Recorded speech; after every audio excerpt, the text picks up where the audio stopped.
สวัสดีท่านผู้ชมยินดีต้อนรับทุกท่านเข้าสู่การรายงานข่าวต่างประเทศซึ่งวันนี้ก็มีหลากหลายข่าวที่จะมานำเสนอให้บรรดาท่านได้ติดตามรับชมอินเดียรัสเซียเพิ่มทวีการร่วมมือยุทธศาสตร์ท่านนเรนทราโมดีนายกรัฐมนตรีอินเดียและท่านวลาดิเมียร์ปูตินประธานาธิบดีรัสเซียได้ลงนามในแถลงการร่วมภายหลังกองประชุมสุดยอดอินเดียรัสเซียครั้งที่23ที่จัดขึ้นอยู่นครหลวงนิวเดลีของอินเดียวันที่5ธันวาคมท่านนเรนทราโมดีนายกรัฐมนตรีอินเดียและท่านวลาดิเมียร์ปูตินประธานาธิบดีรัสเซียได้ลงนามในแถลงการร่วม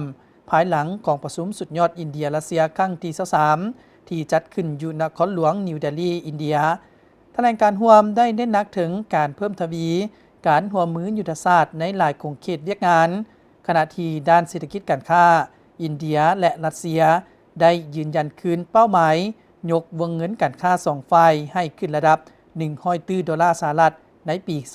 2030 ตามทิศสร้างความดุลเดียงและยืนยงในขงเขตเวียกงานป้องกันชาติ2ฝ่าย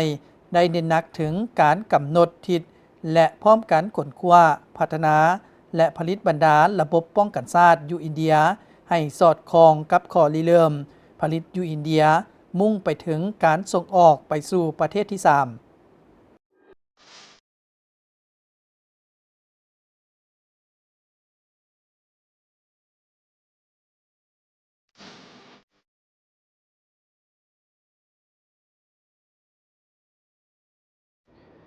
สาธารณรัฐประชาชนจีนฝรั่งพบปะแลกเปลี่ยนมีไมตรีจิตมิตรภาพ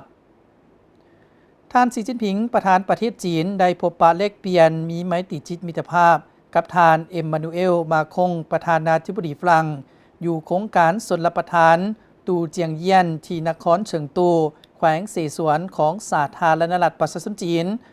วันที่5ธันวาคมนี้ท่านสีจิ้นผิงได้แนะนำเกี่ยวกับประวัติและความหมายของโครงการสนรับประทาน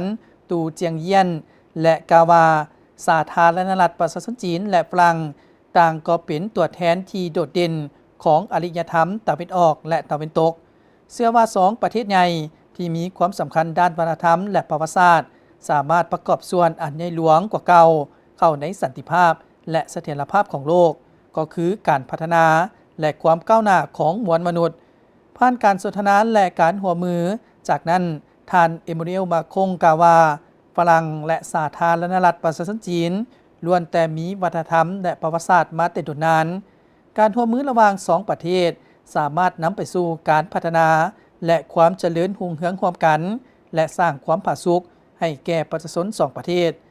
ฝรั่งยินดีเพิ่มทวีการติดต่อพัวพันและประสานงานกับสาธารณรัฐประชาชนจีนยึดมั่นแก้ไขความขัดแย้งกันโดยผ่านการสนทนา